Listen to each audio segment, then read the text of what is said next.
Shalom bien-aimés dans le Seigneur, nous vous saluons dans le nom précieux et glorieux de notre Seigneur Jésus. Nous sommes bel et bien à notre rendez-vous de tous les mercredis à partir de 19 heures. Nous nous excusons pour ce petit retard, que le Seigneur nous soit favorable.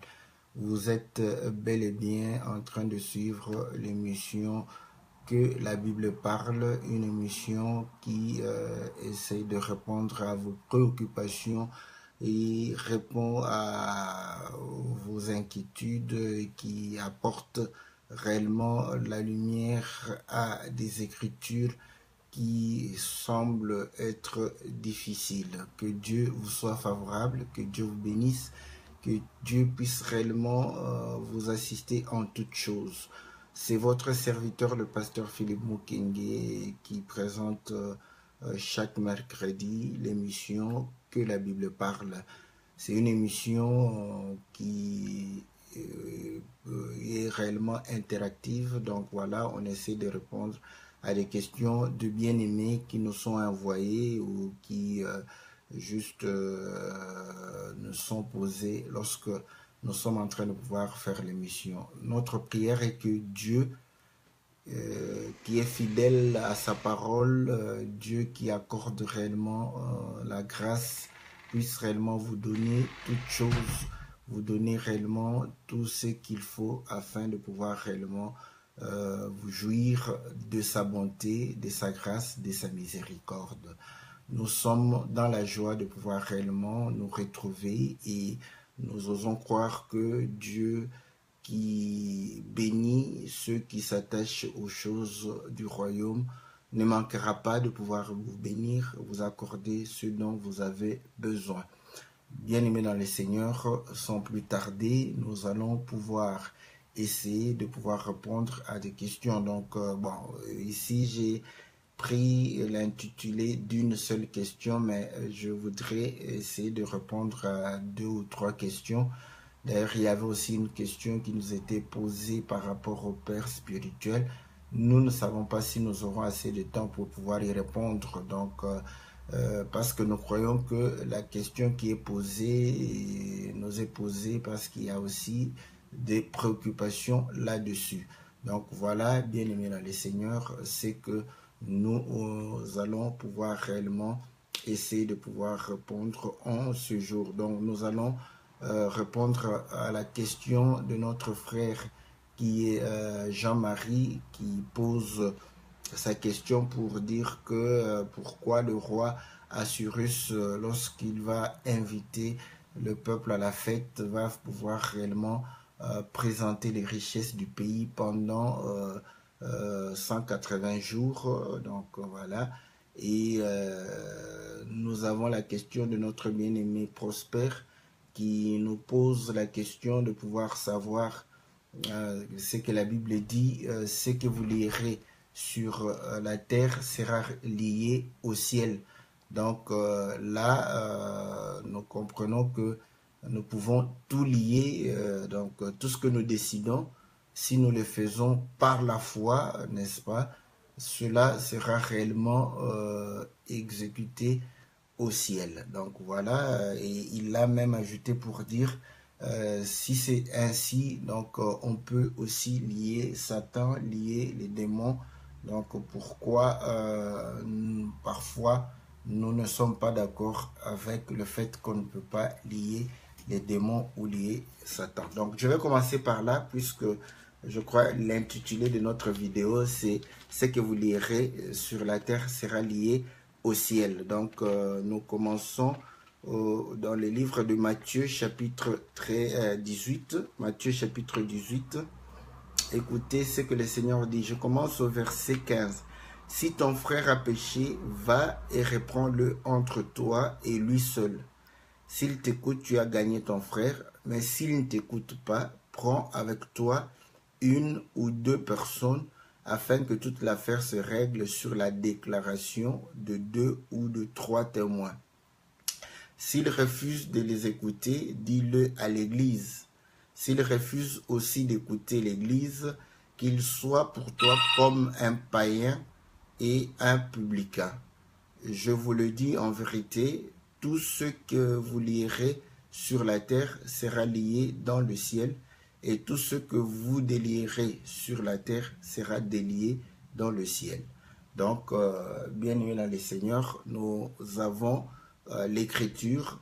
Donc, je vous dis encore que si deux d'entre vous s'accordent sur la terre pour demander une chose quelconque, elle leur sera accordée par mon Père qui est dans le ciel.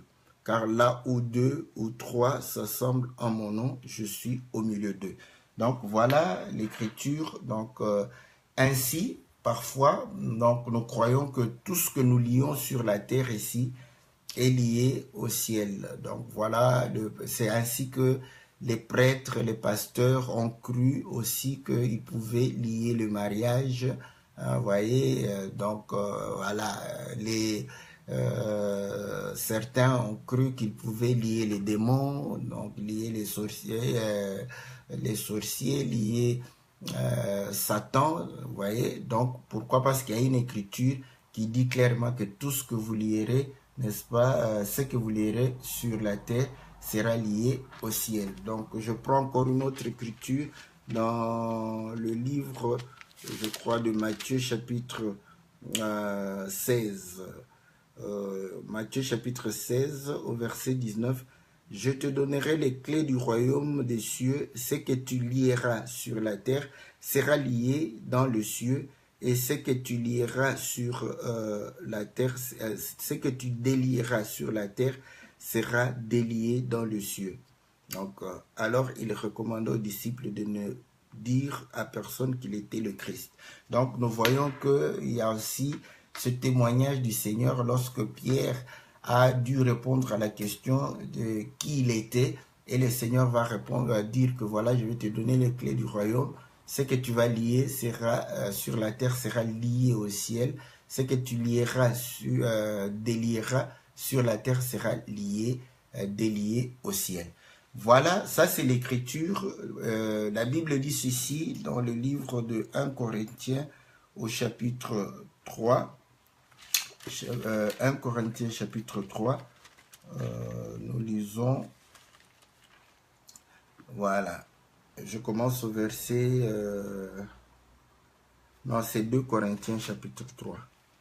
2 Corinthiens chapitre 3, au verset 3. « Vous êtes manifestement une lettre de Christ écrite par notre ministère, non avec de l'encre, mais avec l'Esprit de Dieu vivant, non sur des tables de pierre, mais sur des tables de chair, sur le cœur. Cette assurance, nous l'avons par Christ auprès de Dieu.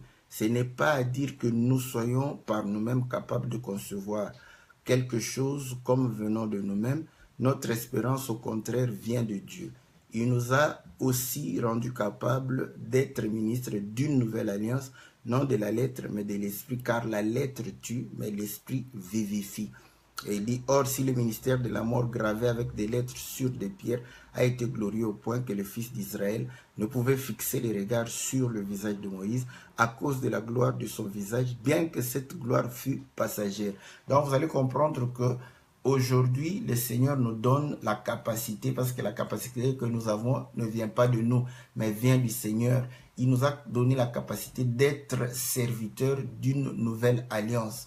Non de la sienne, mais de la nouvelle. L'ancienne, c'est l'alliance de la lettre, donc qui consiste à pouvoir graver, n'est-ce pas, des lettres sur un support. C'était des pierres, maintenant ce sont des papiers, n'est-ce pas? Depuis que l'homme a découvert les papiers, on prend maintenant les lettres, on grave sur les papiers. Ce ministère, Dieu avait donné à Moïse. Voilà pourquoi Moïse a écrit des ordonnances. Dieu lui-même a inscrit ses 10 commandements sur des pierres.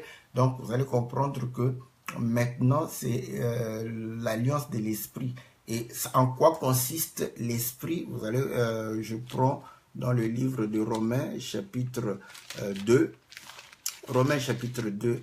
La Bible dit ceci au verset 27. « L'incirconcis de nature qui accomplit la loi ne te condamnera-t-il pas, toi qui la transgresses, tout en ayant la lettre de la loi et la circoncision? Le juif, ce n'est pas celui qui en a le dehors, et la circoncision, ce n'est pas celle qui est visible dans la chair, mais le juif, c'est celui qui l'est intérieurement, et la circoncision, c'est celle du cœur, selon l'esprit et non selon la lettre. La louange de ce juif ne vient pas des hommes, mais de Dieu. Donc, vous voyez, quand nous prenons la circoncision, nous avons la circoncision naturelle. Donc, quand on prend les prépuces d'un enfant, on coupe, c'est une circoncision. Ça, c'est ce que la Bible où Paul dit, c'est la lettre de la loi. Donc, la compréhension littérale, lorsqu'on te parle de la circoncision, c'est une circoncision naturelle, physique, que tu sens, que tu perçois, que tu vois. Voilà. Maintenant, il dit, selon l'esprit, c'est quelque chose qui se passe au-dedans, c'est-à-dire dans le cœur. Là, il dit, c'est la circoncision du cœur. Donc, nous comprenons que la circoncision, selon la lettre, c'est celle qui est physique. Voilà pourquoi les Juifs ont commencé à ordonner à ceux qui étaient incirconcis de se faire circoncire dans leur chair.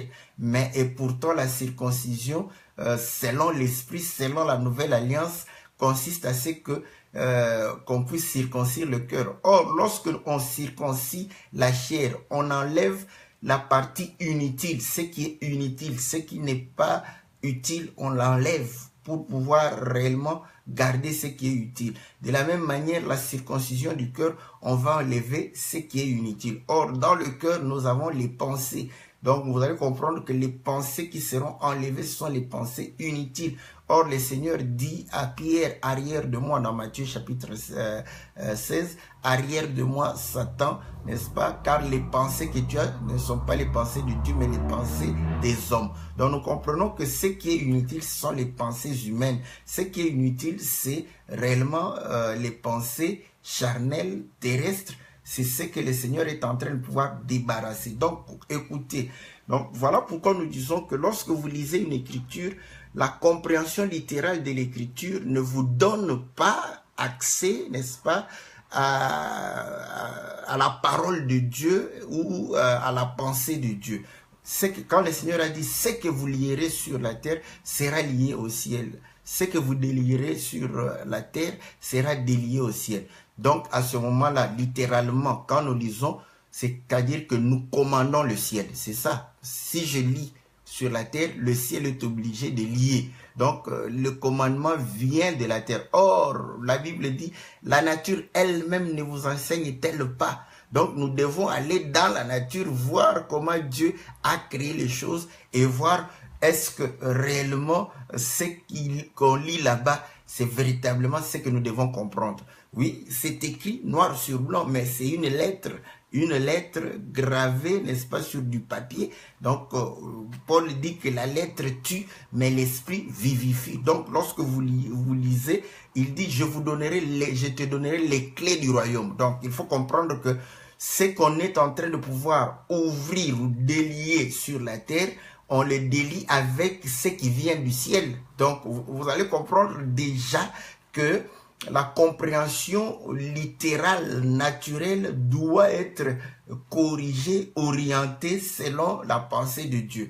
Donc, dans Matthieu chapitre 16, il est écrit que je te donnerai les clés du royaume. Donc, il parlait des choses qui était duquel royaume? Le royaume des cieux, parce que le Seigneur a prêché le royaume des cieux. Partout il est allé, le royaume de Dieu est semblable, n'est-ce pas, à un grain de sénévé. Le royaume de Dieu est semblable à une femme qui prend 3 mesures de farine. Le royaume de Dieu est semblable à un économe qui gère, n'est-ce pas, les histoires de son maître. Le royaume de Dieu est semblable à un semeur, n'est-ce pas, qui est sorti. Le royaume de Dieu, donc il parlait du royaume. Maintenant, il dit que je te donnerai les clés du royaume. Donc, ce avec quoi nous lions sur la terre, ce sont les choses qui viennent du ciel. Donc, là, pour démontrer que c'est toujours le ciel qui commande la terre. La nature le démontre. Si le ciel n'envoie pas la pluie, la terre ne manifestera pas la fertilité, ne manifestera pas la vie. Donc, c'est le ciel qui commande la terre. Voilà. Donc, prenons une écriture parce que nous n'allons pas peut-être dire des choses de nous-mêmes. Je prends dans le livre de Job, Job 38. Voilà.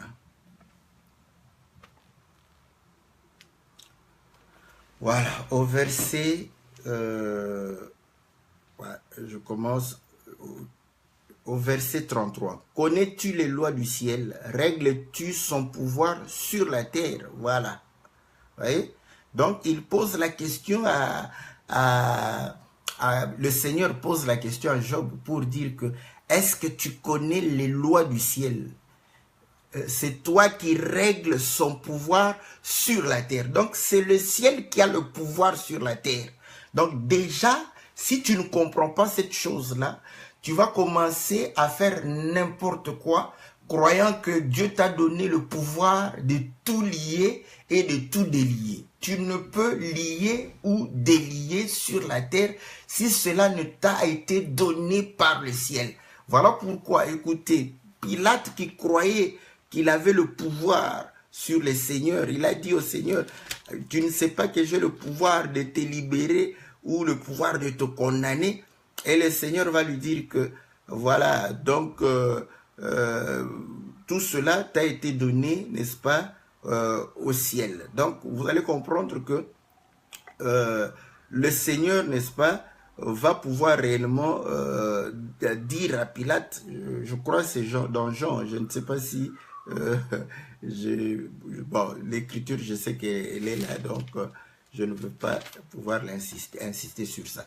Donc, la Bible dit que Pilate a dit au Seigneur, tu ne sais pas que j'ai le pouvoir de te libérer ou de te condamner. Et le Seigneur lui dit, ce pouvoir t'a été donné, n'est-ce pas, au ciel. Donc, le ciel domine, commande, a le pouvoir sur la terre. D'où vous allez comprendre que ce que nous devons lier sur la terre, cela doit être d'abord lié au ciel. Voilà pourquoi c'est le ciel qui lie, c'est le ciel qui délie. Si le ciel n'a pas lié, tu ne sauras pas lier. Si le ciel n'a pas délié, tu ne sauras pas délier. Voilà pourquoi lorsque nous rentrons dans le contexte même de Matthieu chapitre 18, vous allez comprendre qu'il commence par dire que si tu vois ton frère pécher, donc nous voyons qu'un frère qui voit un autre qui est en train de pouvoir pécher. Donc, or, le péché, c'est la transgression de la loi. La loi, elle vient de Dieu. La loi est spirituelle, la Bible le dit, parce qu'elle vient de Dieu. Donc, vous allez comprendre que la loi vient du ciel, vient de la part de Dieu. Donc, un qui voit son frère, c'est lui qui est en dehors de la loi. Vous allez comprendre que le frère qui va aller pour reprendre celui qui est dans le péché, lui, il est dans la parole, il est avec la parole. Voilà. Il va voir son frère et pouvoir le reprendre. La Bible dit que si tu le reprends, il t'écoute, tu l'as gagné, gloire au Seigneur. Donc, l'affaire se règle entre vous deux. Voilà pourquoi nous disons aux frères, tu n'as plus le droit d'aller raconter ça chez le pasteur. Voilà. Donc, le pasteur n'est pas un homme chez qui vous devez venir rapporter, n'est-ce pas, les péchés des gens. Non. Quand tu vois, la Bible dit, quand tu vois, il n'a pas dit que va raconter ça au pasteur. Va trouver le frère. Quand tu vas trouver le frère, s'il se répand, s'il t'écoute et tu le gagnes, ça se termine entre vous deux. C'est fini. Pas question, parce que là, si tu pars, c'est ce que nous disons, c'est du colportage. Donc, ce n'est pas conforme à la parole de Dieu. Donc, vous allez comprendre que maintenant, s'il ne t'écoute pas, on dit va prendre une ou deux, prends 2 ou 3 personnes. À ce moment, vous allez comprendre que vous n'allez pas prendre des gens n'importe qui. Écoutez, parce qu'il faut un jugement. Nous sommes dans le livre, je crois, de 1 Corinthiens au chapitre 5, si je ne me trompe pas, ou 6. Voilà, je commence au verset 1. Quelqu'un de vous, lorsqu'il a un différend avec un autre, ose-t-il plaider devant les injustes un nom devant les saints. Ne savez-vous pas que les saints jugeront le monde? Et si c'est par vous que le monde est jugé, êtes-vous indigne de rendre le moindre jugement? Ne savez-vous pas que nous jugerons les anges et nous ne jugerions pas à plus forte raison les choses de cette vie? Quand donc vous avez des différends pour les choses de cette vie, ce sont des gens dont l'Église ne fait aucun cas que vous prenez pour juge. Je le dis à votre honte, ainsi, il y a parmi vous pas un seul homme sage qui puisse prononcer entre ses frères.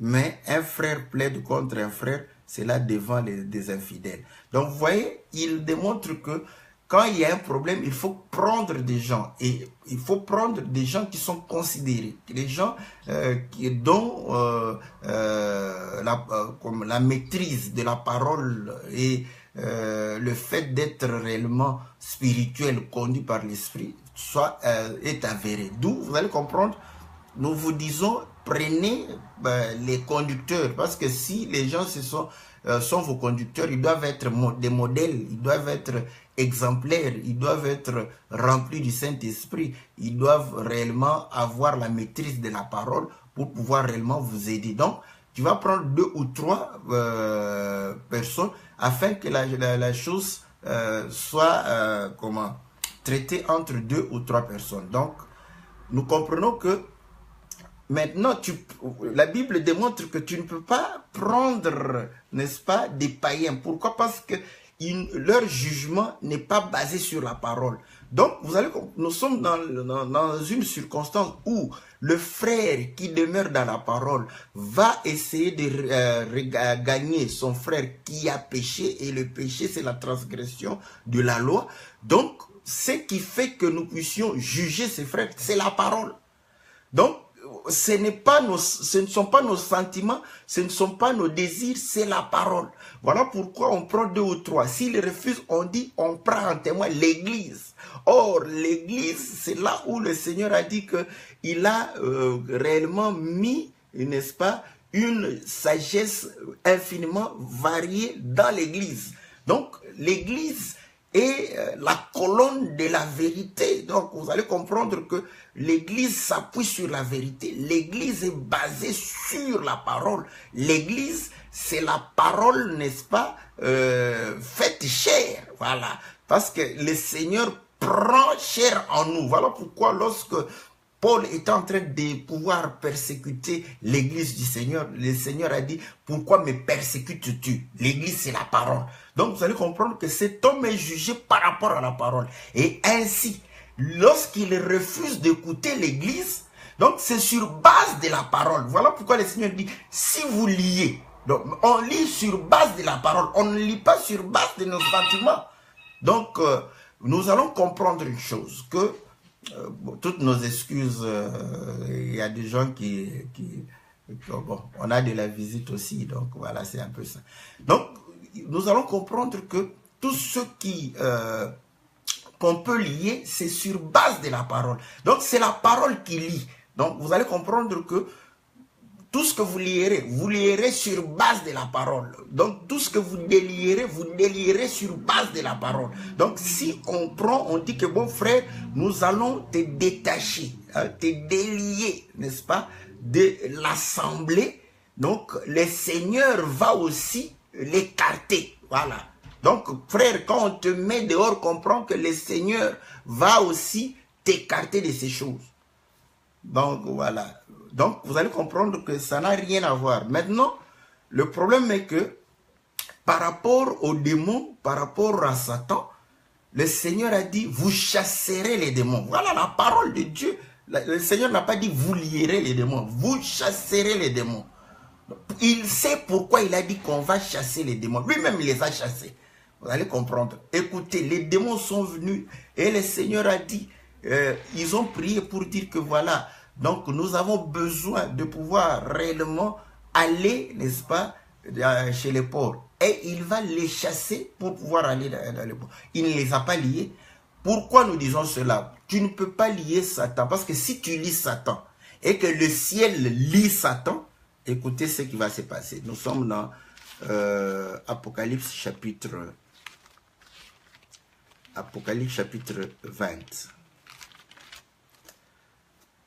Apocalypse chapitre 20 au verset 1. Puis je vis descendre du ciel un ange qui avait la clé de l'abîme et une grande chaîne dans sa main. Il saisit le dragon, le serpent ancien, et qui est le diable et Satan. Il le lia pour 1000 ans. Il le jeta dans l'abîme et ferma et scella l'entrée au-dessus de lui, afin qu'il ne séduisît plus les nations jusqu'à ce que les 1000 ans fussent accomplis. Après cela, il faut qu'il soit délié pour un peu de temps. Vous voyez, quand Satan est délié, plus personne n'est séduit. Plus personne... Donc, comprenez, ici, il n'a pas lié tous les démons. Il suffit que le maître, voilà, leur maître soit lié. C'est fini, tous sont inactifs. Est-ce que vous comprenez? Donc, à ce moment-là, pendant 1000 ans, voilà pourquoi vous allez comprendre que pendant 1000 ans, il n'y aura pas de péché, les gens ne vont pas transgresser, n'est-ce pas, ne seront pas séduits. Donc, quand vous liez Satan, automatiquement, tout le monde doit avoir l'apparence de saint. Mais écoutez, vous avez lié Satan, hein, ou vous avez lié le démon de l'impudicité, du mensonge. Vous sortez du local où vous avez lié Satan et les démons de l'impudicité, vous allez trouver une autre personne possédée par l'esprit d'impudicité, en train d'exposer son corps, en train de pouvoir mentir, en train de pouvoir tuer. Donc, vous allez comprendre que, en ce moment, l'écriture que vous appliquez, que tout ce que nous lierons sur la terre sera lié au ciel. Ouais? Donc, vous vous trompez parce que tu ne pourras pas lier Satan parce que le ciel n'a pas encore autorisé le fait qu'il soit lié. Et même cela, nous disons, tu ne peux pas le brûler au feu parce que le ciel n'a pas encore autorisé de pouvoir brûler ni les démons, ni Satan. Voilà pourquoi toutes ces prières de brûler Satan, brûler les démons, feu, feu, c'est du spectacle. Spectacle américain, spectacle du catch américain. Vaut mieux regarder un spectacle de catch américain que cela. Parce que ce n'est que spectacle. Ça n'a rien à voir comme fondement de la parole. Ça n'a rien à voir comme fondement biblique. Donc, vous allez comprendre que ce qui est lié, c'est lié par rapport au ciel. Voilà pourquoi dans la prière de notre Père, il dit, vous allez dire, notre Père qui es aux cieux, que ton nom soit sanctifié, que ton règne vienne, que ta volonté, la volonté de Dieu, soit faite sur la terre comme ça se fait au ciel. Voilà. Donc, tout ce que nous avons comme prière, c'est que ce qui est au ciel puisse se manifester sur la terre. Voilà. Donc, ça n'a rien à voir du fait que nous ne pouvons pas commander. Voilà pourquoi nous disons, vous allez demandez-vous que vous avez lié deux frères, une sœur et un frère, dans le lien de mariage. Ils divorcent comment? Déjà, vous allez comprendre que les frères qui divorcent témoignent que ce que vous avez fait là, n'est-ce pas, c'était de l'aventure. Vous les avez liés, n'est-ce pas? Le ciel les a liés. Ensuite, eux, ils vont... Mais qui va délier? Puisqu'ils vont se séparer sans votre accord. Or, c'est vous qui avez lié, qui avez le pouvoir de pouvoir délier. C'est là où nous disons que toutes les cérémonies qu'on fait là, c'est du théâtre. Laissez-moi vous dire simplement, du théâtre. Et les gens croient, voilà, on prie, le pasteur vient, il dit que maintenant, je vous lie dans le lien de mariage. Théâtre. Parce que, la parole n'a pas donné l'autorité au pasteur de lier le mariage. La parole a donné au pasteur l'autorité de bénir, pas de lier. Ceux qui doivent lier les enfants dans le lien de mariage, ce sont les parents. Voilà pourquoi la Bible dit que un parent qui marie sa fille. Voilà, donc ce sont les parents qui ont le pouvoir de lier. Ainsi, ils ont usurpé ce pouvoir. Et vous croyez que les gens sont liés. Après quelques mois, ils divorcent. Donc, pour témoigner que ces gens, ce sont des menteurs, ils ont fait de Dieu un menteur. Parce que ce que Dieu a lié, personne ne peut séparer. Personne, je dis. Personne ne peut se séparer. Même les conjoints ne peuvent pas se séparer. Si Dieu vous a lié, vous ne vous séparerez jamais. Même si vous le voulez, vous ne vous séparerez jamais. Parce que c'est Dieu qui a lié. Dieu lie et toi tu viens séparer. La Bible dit que quand il ferme une porte, qui va l'ouvrir? Quand il ouvre, qui va fermer? Quand il vous lie, qui va délier?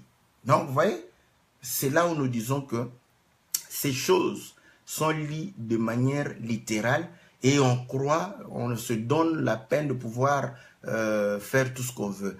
Tout ce que la Bible disait, c'est que les clés du royaume, n'est-ce pas? C'est avec ça que nous lions. Donc, ce que Dieu a lié, c'est ce que nous lierons sur la terre. Ce que Dieu délie, c'est ce que nous délierons sur la terre. Ce n'est pas que nous commandons à Dieu, mais c'est Dieu qui fait, n'est-ce pas? Et nous exécutons. Ça a toujours été ainsi. Donc, vous allez comprendre. Voilà pourquoi, écoutez, les rois en Israël savaient cela. Quand, avant d'aller en guerre, ils savaient, si Dieu dit qu'ils vaincront, ils vont aller parce qu'ils savent que Dieu a dit qu'ils vaincront. Donc, ce n'est pas que vous avez la volonté d'aller vaincre et Dieu au ciel s'accorde à votre volonté. Non. D'abord, il consultait le ciel pour pouvoir agir sur la terre. Donc, c'est de la même manière. Donc, en fait, c'est la parole, c'est le ciel qui commande, qui a le pouvoir sur la terre. Et voilà pourquoi nous comprenons que nous avons la pensée du ciel. Voilà pourquoi, lorsque nous allons lier, nous savons que le ciel nous a donné l'autorisation de pouvoir lier. Donc, si le ciel ne donne pas l'autorisation, nous ne pouvons pas. Donc, c'est pour répondre que lier Satan, lier les démons, brûler les démons, brûler Satan, ce sont des sentiments des hommes, des désirs humains, charnels, terrestres et diaboliques, parce que ce n'est pas conforme à la parole de Dieu. Voilà ce que nous pouvons répondre à cette question. Et il avait posé aussi la question, parce que la Bible dit, là où 2 ou 3 s'assemblent en mon nom, je suis au milieu d'eux. C'est aussi ça. Donc, la compréhension a toujours peut-être été littérale. Voyez? Donc, écoutez, il s'est fait que nous avons vu le pape réunir les musulmans et réunir les orthodoxes, n'est-ce pas, tout autour pour prier Dieu. Bon, s'ils s'étaient réunis, un musulman, un catholique, et ils se réunissent au nom de Jésus, vous croyez qu'il sera au milieu d'eux? Ça, c'est une compréhension littérale. C'est là où nous disons que la lettre tue, l'esprit vivifie. Maintenant, déjà, il est en train de parler aux frères, vous voyez, parce que les frères ont cru à la parole, vous voyez, ils ont cru à la parole, ils ont cru, n'est-ce pas, au Fils. La Bible dit, car Dieu a tant aimé le monde, il a donné son Fils afin que quiconque croit en lui ne périsse point, mais qu'il ait la vie éternelle. Donc, ceux qui se réunissent au nom du Seigneur, ils ont d'abord cru au Seigneur. Donc, en eux, vous allez comprendre que en eux, il y a la parole, parce que la foi vient de ce que l'on entend, et ce que l'on entend vient de la parole de Christ. Donc, vous allez comprendre que ce sont des témoins, car le Seigneur dit que soyez mes témoins dans Actes chapitre 1, je crois. Je vais lire. Actes chapitre 1. Actes chapitre 1 au verset, je commence au verset 6. Alors les apôtres réunis lui demandèrent, Seigneur, est-ce en ce temps que tu rétabliras le royaume d'Israël? Et leur répondit, ce n'est pas à vous de connaître les temps ou les moments que le Père a fixés de sa propre autorité, mais vous recevrez une puissance du Saint-Esprit survenant sur vous, et vous serez mes témoins à Jérusalem, dans toute la Judée, dans la Samarie et jusqu'aux extrémités de la terre. Donc vous voyez, donc ceux qui ont cru, ils ont la parole, ils ont le témoignage, n'est-ce pas, en eux. Ce sont des témoins de la vérité. Voilà pourquoi Jean, n'est-ce pas, est en train de pouvoir le dire dans le livre de 1 Jean, n'est-ce pas, au chapitre 1, il dit ceci. Ce qui était dès le commencement, au verset 1, ce que nous avons entendu, ce que nous avons vu de nos yeux, ce que nous avons contemplé et que nos mains ont touché concernant la parole de vie, car la vie a été manifestée et nous l'avons vue et nous lui rendons témoignage et nous vous annonçons la vie éternelle qui était auprès du Père et qui nous a été manifestée. Ce que nous avons vu et entendu, nous vous l'annonçons à vous aussi, afin que vous aussi, vous soyez en communion avec nous. Or, notre communion est avec le Père et avec son Fils Jésus-Christ. Donc, vous voyez, ce sont des gens qui sont témoins de la parole et ils ont recru à ce témoignage. Ils sont eux-mêmes témoins. Quand ils se rassemblent, le Seigneur dit, il est au milieu d'eux. Donc, la condition est celle-là.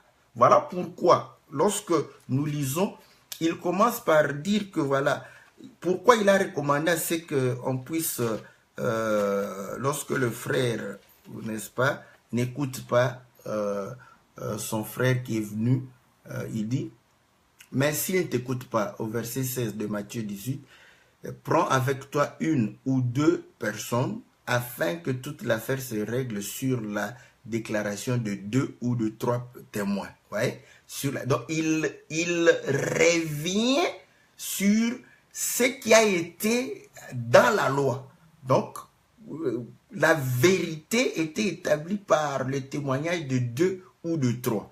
Donc, maintenant, il dit car, au verset 20, car là où 2 ou 3 sont assemblés en mon nom, je suis au milieu d'eux. Bon, le nom de Jésus, d'abord, il faut enlever de la tête que c'est Jésus avec le nom de Jésus. Apocalypse nous dit, n'est-ce pas, au verset, chapitre 19, au verset, je commence au verset 12. Ses yeux étaient comme une flamme de feu, sur sa tête étaient plusieurs diadèmes. Il avait un nom écrit que personne ne connaît, si ce n'est lui-même. Et il était revêtu d'un vêtement teint de sang. Son nom est la parole de Dieu. Donc voilà. Vous voyez? Donc, ceux qui se réunissent, ils se réunissent pourquoi? Parce qu'ils ont la parole. Or, vous allez comprendre que il va dire, mes paroles, les paroles que je vous ai dites sont esprit et vie. Vous voyez?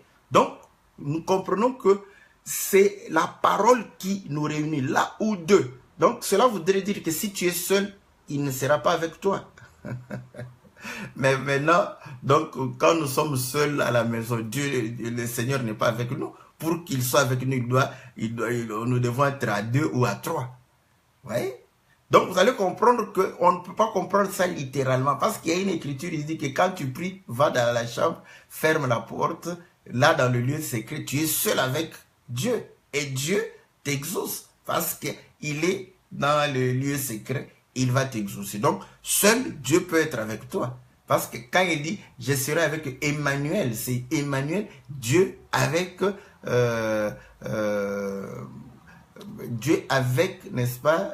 Bon, cette question du frère, on va pouvoir répondre après. Dieu, n'est-ce pas? Avec nous.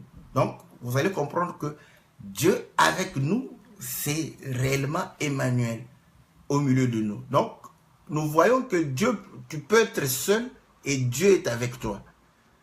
Moïse était allé à la montagne. Il avait qui avec lui? Il était seul avec Dieu. Dieu était là. Ouais. Mais lorsqu'il dit que là où 2 ou 3 s'assemblent en mon nom, je suis au milieu d'eux, n'est-ce pas? Donc, cela semblait être quelque chose de simple. Donc, nous disons, ceux qui ont cru, ceux qui sont témoins de la parole, ceux qui ont accepté le Seigneur, ceux-là, lorsqu'ils se rassemblent tout autour de la parole et chacun, n'est-ce pas, manifeste la foi. Donc, c'est le témoignage de 3, de 2 ou de 3. Voilà. Ils viennent témoigner leur foi, car la Bible dit que celui qui prie doit croire que Dieu existe. Donc, lorsqu'on se rassemble, c'est pour témoigner que Dieu existe. Voilà. Donc, vous allez comprendre que la parole est en train de pouvoir démontrer que 2 ou 3, n'est-ce pas, c'est la présence de Dieu. Un seul, c'est un problème. Vous Voilà. Donc, c'est pourquoi vous allez comprendre que quand c'est le témoignage d'un seul, on a des difficultés à pouvoir comprendre, voir si la chose est vraie, tout ça.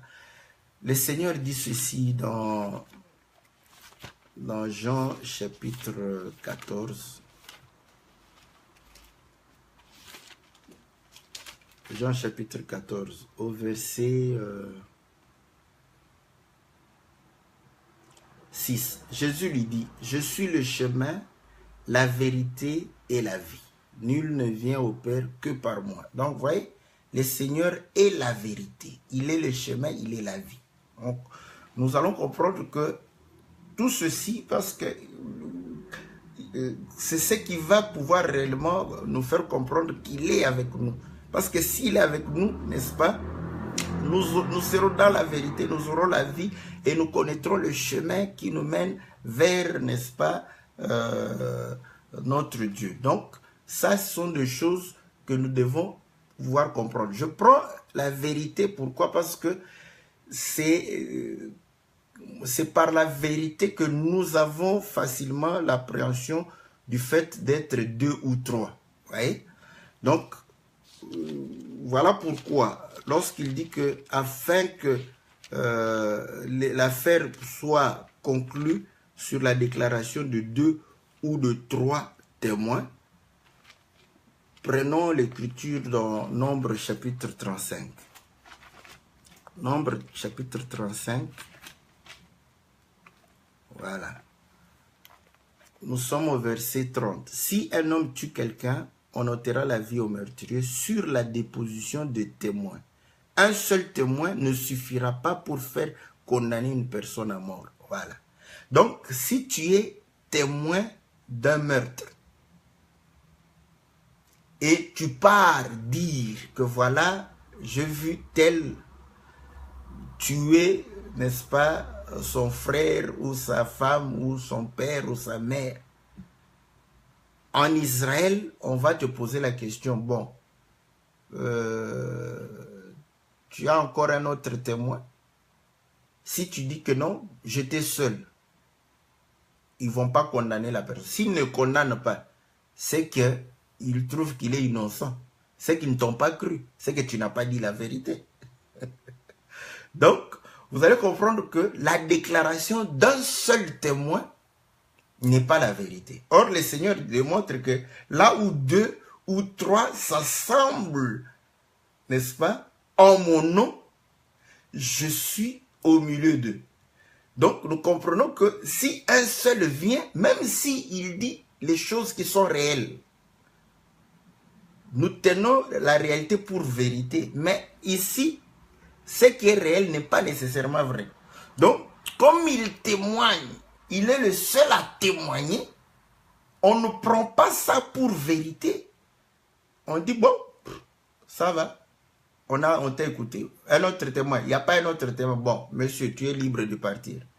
C'est que l'homme est innocenté. Innocent, c'est qu'il n'a pas tué.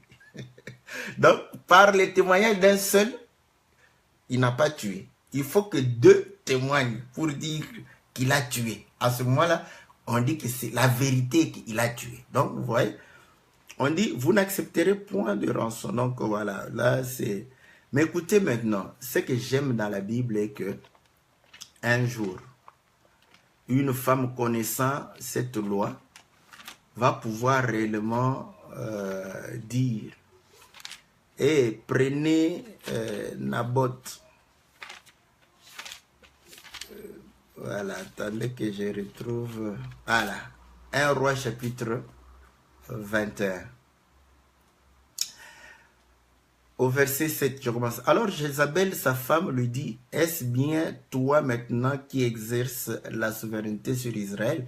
Lève-toi, prends de la nourriture, que ton cœur se réjouisse. Moi, je te donnerai la vigne de Naboth de Jézréel. Et elle écrivit au nom d'Akab des lettres qu'elle scella du sceau d'Akab, qu'elle envoya aux anciens, aux magistrats qui habitaient avec Naboth dans sa ville.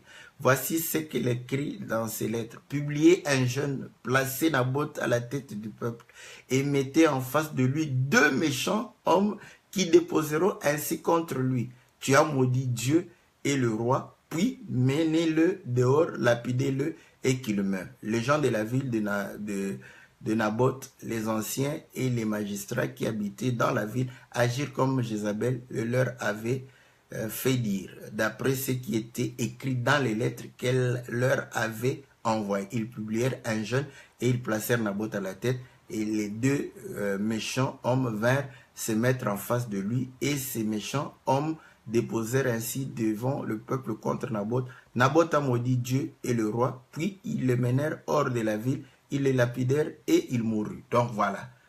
Maintenant, question. La loi disait le témoignage de 2 ou de 3 est vrai. Mais ici, nous voyons qu'il y a eu 2 hommes qui ont témoigné, mais leur témoignage n'était pas vrai.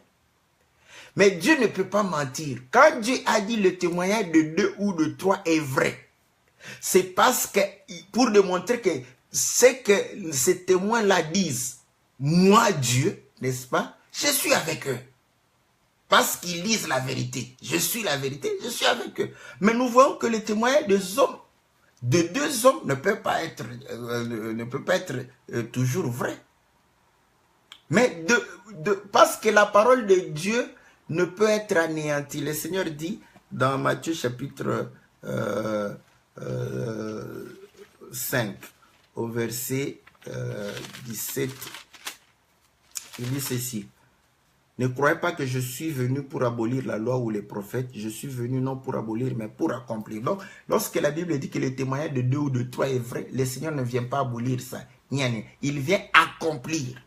Voilà pourquoi vous allez comprendre que pour accomplir cela, écoutez ce que le Seigneur fait. Nous sommes dans le livre de Jean chapitre 8. Au verset 12, Jésus leur parla de nouveau et dit, « Je suis la lumière du monde. Celui qui me suit ne marchera pas dans les ténèbres, mais il aura la lumière de la vie. » Là-dessus, les pharisiens lui dirent, « Tu rends témoignage de toi-même. Ton témoignage n'est pas vrai. » Jésus leur répondit, « Quoique je rends témoignage de moi-même, mon témoignage est vrai car je sais d'où je suis venu et où je vais. Mais vous ne savez d'où je viens ni où je vais. Vous jugez selon la chair, moi je ne juge personne. Et si je juge, mon jugement est vrai, car je ne suis pas seul. Alléluia. Mais le Père qui m'a envoyé est avec moi. Alléluia. Le Père qui m'a envoyé est avec moi. Donc nous sommes 2. Vous allez comprendre. Et il est écrit dans votre loi que le témoignage de 2 hommes est vrai. Je rends témoignage de moi-même et le Père qui m'a envoyé rend témoignage de moi. Donc, voilà. Nous comprenons maintenant la loi qui avait été écrite. C'est le Seigneur accompli. Pour démontrer que non, moi je rends témoignage. Au lieu de rendre témoignage de Dieu, il rend témoignage de lui-même. Gloire à Dieu. Vous voyez, parce qu'il a dit que là où 2 ou 3, ça en mon nom. Il a dit pas au nom du Père, en mon nom. Donc, lui-même, quand il est venu, il rend témoignage de lui-même. Et il dit, les gens ont dit, ah bon, ton témoignage n'est pas vrai. Il dit, ok, mon témoignage pouvait ne pas être vrai, mais je vous dis que le Père qui m'a envoyé rend témoignage de moi. Bon, demandez à Jean-Baptiste, il vous dira, n'est-ce pas, que la parole est en train de pouvoir. Le Seigneur dit, celui-ci est mon fils en qui j'ai mis toute mon affection. Donc, Dieu a rendu témoignage. Donc, nous comprenons que le témoignage de 2 ou de 3, c'était par rapport, n'est-ce pas, à son témoignage à lui. Écoutez, je prends encore le livre de Jean, je crois, Jean chapitre 5. Jean chapitre 5. Je commence au verset 31. Si c'est moi qui rends témoignage de moi-même, mon témoignage n'est pas vrai. Donc il dit, s'il était seul à pouvoir rendre témoignage de lui-même, son témoignage ne serait pas vrai. Mais il y a un autre qui rend témoignage de moi. Je sais que le témoignage qu'il rend de moi est vrai. Vous avez envoyé vers Jean et il a rendu témoignage à la vérité. Pour moi, ce n'est pas d'un homme que je reçois le témoignage. Alléluia. Mais je dis ceci afin que vous soyez sauvés. Parce que vous êtes des hommes. Vous comprenez qu'il faut qu'il y ait 2 ou 3 hommes. Parce que c'est ça. Quand on dit là où 2 ou 3, vous voyez les hommes. À cause de cela, pour la compréhension, pour que vous puissiez comprendre, on parle des hommes. Mais en réalité, il dit, moi je n'ai pas besoin de ces témoignages-là. Donc il n'a pas besoin des témoignages des hommes. Pour moi, ce n'est pas d'un témoignage d'un homme que je reçois le témoignage. Mais je dis ceci afin que vous soyez sauvés. Jean était la lampe qui brûle et qui lui, et vous avez voulu vous réjouir 1 heure à sa lumière. Moi, j'ai un témoignage plus grand que celui de Jean, car les œuvres que le Père m'a donné d'accomplir, ces œuvres même que je fais, témoignent de moi que c'est le Père qui m'a envoyé. Et le Père qui m'a envoyé a rendu lui-même témoignage de moi. Vous n'avez jamais entendu sa voix, vous n'avez point vu sa face. Donc, vous voyez, donc lui, il n'a pas besoin, lui, la vérité, la vie, n'a pas besoin de témoignages des hommes. Il a besoin de témoignages de Dieu. Dieu a rendu témoignage de lui. Lui-même a rendu témoignage parce qu'il est la vérité. Vous allez comprendre que quand un homme rend témoignage, un deuxième, quand il vient, c'est ce deuxième-là qui établit la vérité. Voilà pourquoi le Seigneur, quand il est venu comme le deuxième témoin. Voilà pourquoi en Apocalypse, il se présente comme étant le témoin véritable. Voilà. Donc, il vient, n'est-ce pas, comme un deuxième. Voilà pourquoi il prenait les choses qui ont été dites pour pouvoir réellement apporter la lumière. Il est la lumière pour éclairer le premier témoignage. Et il va pouvoir réellement dire que le Saint-Esprit viendra et rendra témoignage de moi. Le témoignage de 2 ou de 3, c'est ça. Dieu a témoigné, n'est-ce pas, dans l'Ancienne Alliance au travers les prophètes, la loi, n'est-ce pas? Et Dieu a témoigné au travers le Seigneur. Voilà pourquoi il ne disait pas ainsi dit le Seigneur, l'Éternel. Il disait je, en vérité, en vérité. Voilà, il parle 2 fois. En vérité, parce que je suis la vérité. En vérité, premier témoignage, deuxième témoignage, c'est le deuxième témoignage. Je suis la vérité, je vous dis. Il vous a été dit, je vous dis. Voilà, un deuxième témoin. Les autres, ainsi dit l'Éternel. Ce n'est pas Moïse, c'est l'Éternel. Ce n'est pas Jérémie, c'est l'Éternel. Ce n'est pas Ésaïe, c'est l'Éternel. C'est l'Éternel qui a rendu témoignage. Et lui vient, il rend témoignage. Et quand le Saint-Esprit vient, il ne dira pas en ce qui le concerne, il prendra ce qui est à moi, parce qu'il faut qu'il rende témoignage de moi. Témoigner le Seigneur. Vous voyez? 3 témoins du Seigneur. Des témoignages de 2 ou de 3. Donc, dès que lui il est venu, ils étaient à 2 et c'était la vérité. Voilà pourquoi il dit, si quelqu'un croit en moi, moi et le Père, nous viendrons habiter. Écoutez, la Bible dit ceci. Oh là. Dans Jean chapitre 5. 1 Jean chapitre 5. Je commence au verset 1. Quiconque croit en Jésus, quiconque croit que Jésus est le Christ est né de Dieu, et quiconque aime celui qui l'a engendré, aime celui qui est né de lui. Nous connaissons que nous aimons les enfants de Dieu lorsque nous aimons Dieu et que nous pratiquons ses commandements. Car l'amour de Dieu consiste à garder ses commandements et ces commandements ne sont pas pénibles. Parce que tout ce qui est né de Dieu a triomphé du monde. Sinon, c'est lui qui croit que Jésus est le Fils de Dieu.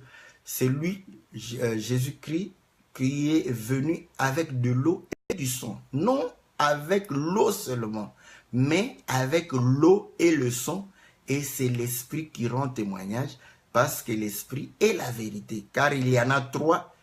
Donc voilà. Nous étions en train de pouvoir dire que la Bible dit, car il y en a 3 qui rendent témoignage. L'Esprit, l'eau et le sang. Et les 3 sont d'accord. Voyez? Si nous recevons le témoignage des hommes, le témoignage de Dieu est plus grand.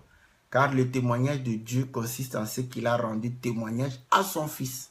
Donc, vous voyez, il rend témoignage à son Fils. Donc, voilà pourquoi vous allez comprendre que lorsque nous comprenons que les choses visibles, on parlait la fois passée, les choses visibles viennent des choses invisibles, vous voyez? Donc, la terre, la Bible dit que la terre a été tirée des eaux, formée au moyen des eaux, n'est-ce pas? Et Moïse, lorsque Moïse vient, Moïse a été tiré des eaux, donc synonyme. Et Moïse dit que Dieu vous enverra un autre prophète comme moi. Or, le Seigneur, vous allez comprendre que de même que Moïse fut tiré des eaux, qui est le symbole de la terre, qui fut tiré des eaux, la terre qui a été formée au moyen des eaux et tirée des eaux, nous comprenons que le Seigneur, voilà, il est formé du véritable eau, n'est-ce pas, la véritable eau qui est la parole. Voilà pourquoi la parole s'est faite chair. Voilà, cette parole s'est faite chair et nous voyons que il vient avec l'eau parce que au commencement, Dieu sépara les eaux d'en haut et les eaux d'en bas. Donc nous comprenons que quand l'eau redescend, l'eau devient palpable, physique. Donc la parole a été faite chair. Et il est venu avec l'eau et le sang. Nous voyons qu'il dit le Père, moi et le Père. Donc nous comprenons que voilà, il est la vie, le sang c'est la vie, n'est-ce pas? Et le Saint-Esprit vient témoigner, certifier. Écoutez, c'est pas en vain que le jour où il va mourir, n'est-ce pas, à la croix, un soldat va pouvoir réellement le percer. Et la Bible dit, pour témoigner qu'il est venu avec l'eau et le sang, n'est-ce pas? Nous sommes dans Jean chapitre 19, au verset 34. Mais un des soldats lui perça le côte avec une lance. Aussitôt il sortit du sang et de l'eau.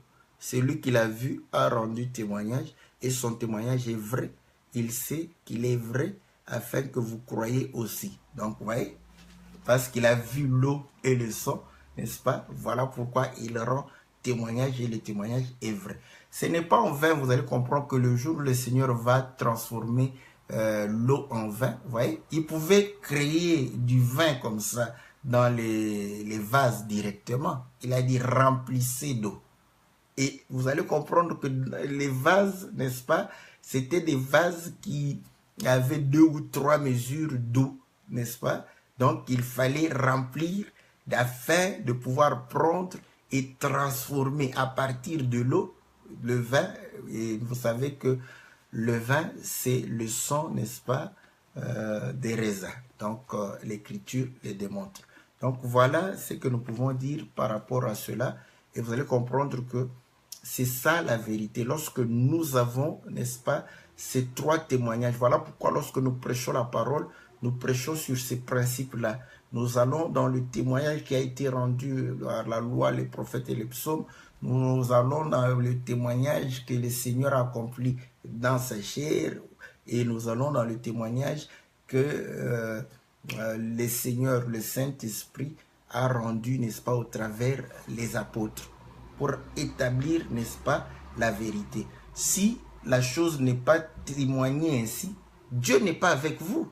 Voilà pourquoi quand vous allez quelque part où une femme prêche la parole de Dieu, vous croyez que Dieu sera, il ne sera pas là parce que vous allez comprendre que il n'y a pas 3 témoignages. Donc, le seul témoignage qu'il rend un faux témoignage du Saint-Esprit pour dire que le Saint-Esprit a été répandu sur les hommes et les femmes. Disons Amen. Mais toi, tu crois que le Saint-Esprit est bête pour ne pas savoir que celui-ci est homme, celui-ci est femme. Si toi, un homme, sans esprit, sans Saint-Esprit, tu reconnais que celui-ci c'est un homme, celui-ci c'est une femme, à combien plus forte raison le Saint-Esprit va pouvoir ne pas savoir que celui-ci c'est un homme, celui-ci c'est une femme. Donc le Saint-Esprit sait que celui-ci c'est une femme, celui-ci c'est un homme. Voilà pourquoi le Saint-Esprit, lorsqu'il veut véritablement qu'une femme et un homme puissent vivre dans la paix dans leur foyer, il va donner beaucoup d'amour à l'homme parce qu'il sait que c'est le devoir de l'homme. Et il va donner beaucoup de soumission à la femme parce qu'il sait que c'est ça son devoir. Vous voyez? Maintenant, c'est pourquoi vous allez comprendre que pourquoi il y a échec dans le couple. Parce que les femmes qui devraient être beaucoup plus soumises, non, elles veulent prendre beaucoup plus d'initiatives dans la manifestation de l'amour. Et malgré ça, après ça, il y a divorce. Parce que la parole n'est pas respectée. Ouais, vous allez comprendre. Donc, l'homme doit pouvoir réellement être le dépôt de l'amour. Parce qu'une telle femme, lorsque c'est toi qui manifeste le romantisme, tu seras fatigué. 1 an, 2 ans, 3 ans, 4 ans, 5 ans plus tard, après tu te dis, mais il n'y a que moi. Voilà. Parce que tu croyais que non, tu pouvais le faire.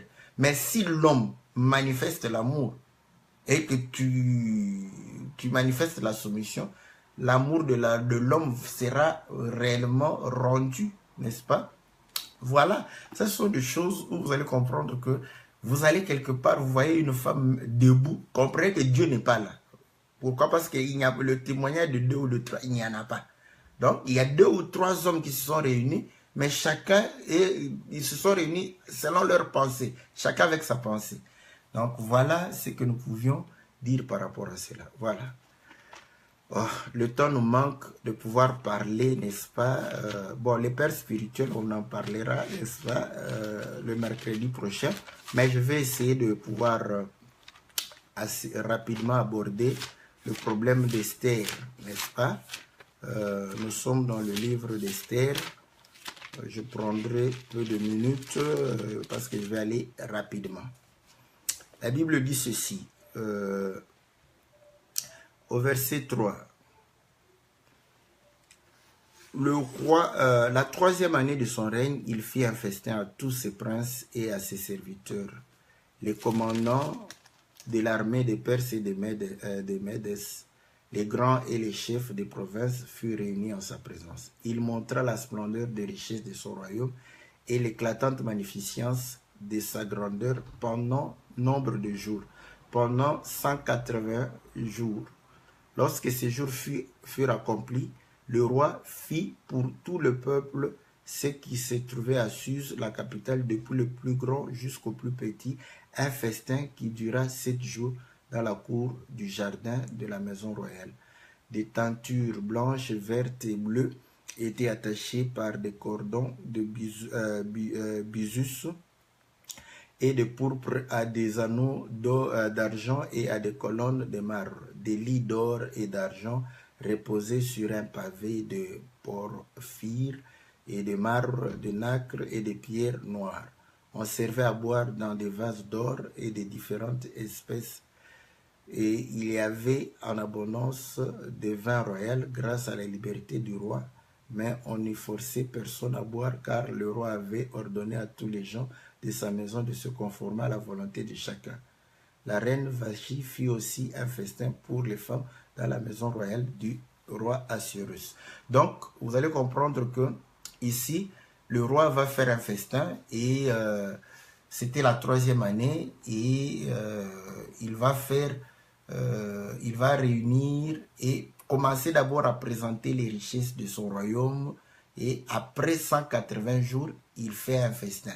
Il invite le peuple, il l'amène au devant de lui. Vous savez que le roi, c'est la tête du peuple, n'est-ce pas? Or, lorsque nous allons directement, le peuple constitue le corps, le roi est la tête. Et là, nous comprenons que nous, en tant qu'Église, nous sommes le peuple et Christ est la tête. Voilà pourquoi Christ est notre roi. Donc là, nous comprenons que le peuple représente, n'est-ce pas, aussi l'épouse, la femme du roi. C'est aussi cette image-là. Voilà pourquoi vous allez comprendre qu'il va inviter, n'est-ce pas, ce peuple pour pouvoir voir. Écoutez, la Bible dit que pendant 180 jours, il montrait les richesses, n'est-ce pas? Nous prenons la parabole dans Matthieu 22 où le Seigneur va pouvoir nous dire qu'il y avait un roi qui faisait un festin. Il va inviter les gens. Dans un premier temps, il invite les gens. Bon, ils disent on est occupé, tout ça. Après, il réinvite encore pour dire que voilà, les brebis, n'est-ce pas, sont tuées, tout ça. Donc, vous voyez, ils vendent ce qui est dans la fête et les gens ils vont encore manifester. Et après quoi, il va envoyer dans les carrefours. Donc, je prends juste pour démontrer que là-bas, il y a eu la présentation de ce qui a été, ce qui devrait être préparé pour la fête. Vous voyez? Donc, c'est afin que le peuple puisse venir. Donc, la présentation des richesses du royaume, c'était une façon de pouvoir inviter le peuple, n'est-ce pas, à venir à la table du roi. Vous voyez? Donc, par cette présentation. Or, nous voyons que le Seigneur, lorsque il va pouvoir réellement se manifester devant Moïse, il dira à Moïse que va dire au peuple que j'ai entendu et j'ai vu sa souffrance, je viens le délivrer pour l'amener dans un pays où coule le lait et le miel. Donc le Seigneur présente, n'est-ce pas, le pays de la promesse comme étant un pays d'abondance, d'abondante richesse, où on devrait réellement, n'est-ce pas, jouir de tout cela. Écoutez, donc ils vont sortir, quand ils vont sortir, arrivé à un certain moment, nous sommes dans Nombre chapitre 14, Moïse va envoyer des espions qui vont aller. Quand ils vont pouvoir aller pour explorer le pays, ils vont pouvoir explorer le pays et arriver dans la vallée d'Eshcol, ils vont cueillir une grappe de raisins, ils vont cueillir de grenades et des figuiers, des fruits du pays, ils vont l'amener, vous voyez? Quand ils vont amener ça devant le peuple. En amenant, ils vont montrer au peuple. Le peuple va voir la richesse du pays. Vous voyez? Il va voir la richesse du pays, mais ils n'ont pas mangé. Hein? Ils ont vu seulement. Ils ont vu la richesse du pays, mais ils n'ont pas mangé le fruit du pays. Ils ont vu et ils ont dit que certainement c'est un pays où coule le lait et le miel. Vous voyez? Maintenant, après cela, comme ils étaient partis à 12, vous connaissez l'histoire, vous pouvez lire parce que maintenant je suis en train de courir afin de pouvoir répondre à la question. Donc, 2 vont pouvoir faire un témoignage pour dire que non, voilà. 10 vont faire le témoignage, dire que non, le pays, c'est vraiment un pays fertile, un pays où coule le lait et le miel, mais cependant, les habitants sont des géants, donc ils vont nous bouffer comme des sauterelles. Donc, nous-mêmes, nous sommes vus comme des sauterelles à leurs yeux. Et le peuple réellement va se confier à ces 10 pour dire que nous n'allons pas aller là-bas. Voilà. Écoutez, les 10, ce n'était pas en vain. 10, ils vont parler. Donc, chacun va parler. Chacun représente une parole, n'est-ce pas, pour rendre le témoignage là-bas. Or, le témoignage qu'ils rendaient, tous ces témoignages, les 10 paroles qu'ils étaient en train de pouvoir, c'était de pouvoir faire l'effort. C'est par l'effort. On peut entrer là-bas par notre effort, mais on sent que ça ne peut pas. Or, vous allez comprendre que Dieu, quand il donna la loi, il donna les 10 paroles. Ce n'était pas en vain. Or, la loi, quand elle vient, c'est pourquoi? C'est pour manifester que nous sommes des pécheurs. Nous sommes faibles. Donc, la loi est venue pour manifester le péché. Donc là, ils se sont rendus compte que par leur effort, ils ne pourront pas. Voilà pourquoi la Bible dit, maudit soit celui qui est sous la loi, parce que tu ne peux pas, par ton effort, accomplir la loi. Donc, il faut véritablement croire au Seigneur et être sous la grâce, parce que c'est par la grâce du Seigneur, au moyen de son esprit, que nous accomplissons la parole de Dieu. Et les 2, on dit que Dieu nous fera grâce. Vous voyez, les 2, Josué et Caleb, bon, Dieu nous fera grâce. Et comme il nous a fait sortir d'Égypte, il va nous faire entrer. Donc, ils ne croyaient pas à leur propre force, à leur propre effort, mais ils croyaient à la grâce de Dieu. Donc, vous voyez, la loi et la grâce. Donc, ils ont cru à la loi et ils sont tous morts. La loi a été aussi symbolisée par la manne. Ils ont mangé la manne, ils sont tous morts parce qu'ils ont cru que c'était par leur effort qu'ils pouvaient réellement être sauvés. Mais 2, on dit que par la grâce de Dieu. Et Dieu dira que non. Vous avez fait combien de temps? 40 jours. Quand vous avez fait 40 jours, vous ferez 40 années dans le désert avant d'entrer dans le pays et manger le fruit du pays. Donc vous allez comprendre qu'ils vont faire 40 ans. Et la génération qui n'a pas cru que la grâce de Dieu pouvait faire, vont pouvoir mourir, n'est-ce pas? Or, écoutez, Hébreux chapitre 4 nous dit que cette bonne nouvelle leur a été annoncée, mais ils n'ont pas cru à cela. Et Dieu, n'est-ce pas, parce qu'ils n'ont pas cru, voilà pourquoi il leur a réprimandé pour dire que vous n'entrerez pas dans mon repos. Donc tout ce temps-là, n'est-ce pas, était pour que le peuple ne puisse pas entrer dans le repos de Dieu. Or, lorsqu'on parle du repos de Dieu, on parle du 7e jour. Voilà pourquoi dans Hébreux chapitre 4, il dit qu'il a parlé ainsi du 7e jour, que Dieu se reposa de ses œuvres, n'est-ce pas? Et il recommanda aux hommes de pouvoir se reposer de leurs œuvres telles que lui-même s'est reposé de ses œuvres. Or, lorsqu'il dit qu'ils n'entreront pas dans mon repos, et pourtant il y a eu une génération qui est entrée avec Josué, mais cependant David va reprendre ces paroles pour dire que Dieu va pouvoir dire qu'ils n'entreront pas. Il parle d'un repos de Dieu réservé à un peuple de Dieu. Donc nous sommes dans Hébreux chapitre 4, et là nous comprenons que le sabbat dont on est en train de parler, c'est le sabbat de Dieu. Donc écoutez, tout ce que je voulais dire, c'est que quoi? Que lorsqu'ils ont présenté les richesses du pays, n'est-ce pas, cela, n'est-ce pas, a permis à ce qu'ils puissent passer 40 années, n'est-ce pas, sans pour autant manger les richesses du pays. Et lorsqu'ils vont entrer, c'était supposé qu'ils soient entrés dans le repos de Dieu, donc au 7e jour. Écoutez, 180 jours, c'est exactement 6 mois. Ouais. Donc, les mois peuvent être comme les jours. Qui nous dit ça? C'est Moïse. Moïse s'est tiré des eaux. Or, ce qui a été tiré des eaux, c'est la terre. La terre sortit des eaux le 3e jour. Moïse sortit de sa cachette le 3e mois. Donc, au 3e mois, il fut sorti. Donc, c'est Dieu, ce n'est pas moi. Dieu fait correspondre 3 mois à 3 jours. 6 mois à 6 jours. Donc, vous allez comprendre que pendant 6 jours, il présentait, n'est-ce pas, les richesses du royaume. Or, nous avions dit, Assyrus ne peut pas être pris comme, parce que c'était un roi païen, comme étant un antichrist, un démon. Non. Donc, c'est pourquoi Esther fut donnée. Et Esther, c'est le symbole de l'Église même, de ceux qui croient, de ceux qui gardent la parole. Donc, ce roi-là est l'exemple de Dieu lui-même. Donc, à ce moment, nous allons comprendre que nous aussi, n'est-ce pas, pour participer, n'est-ce pas, à cette fête-là, Dieu est en train de présenter les richesses du pays maintenant, n'est-ce pas, pour nous amener, n'est-ce pas, au festin, pour nous amener à la perfection, parce que le 7e jour, c'est la perfection. Donc, voilà pourquoi Paul dit que je n'ai pas encore atteint la perfection, mais je cours derrière la perfection, parce que Colossiens dit que Dieu a caché en Jésus-Christ, n'est-ce pas, tous les trésors, n'est-ce pas, et les richesses de la science. Donc, vous allez comprendre que le Seigneur présente, aujourd'hui, nous sommes en train de présenter les richesses du royaume, n'est-ce pas? Donc, c'est pendant, n'est-ce pas, la marche des 6 pour nous amener à la perfection. Voilà pourquoi on dit le ministère, le ministère a été donné pour l'édification et le perfectionnement. Donc, pour amener les gens à la perfection, à marcher jusqu'à la perfection. C'est ça. Donc, vous allez comprendre.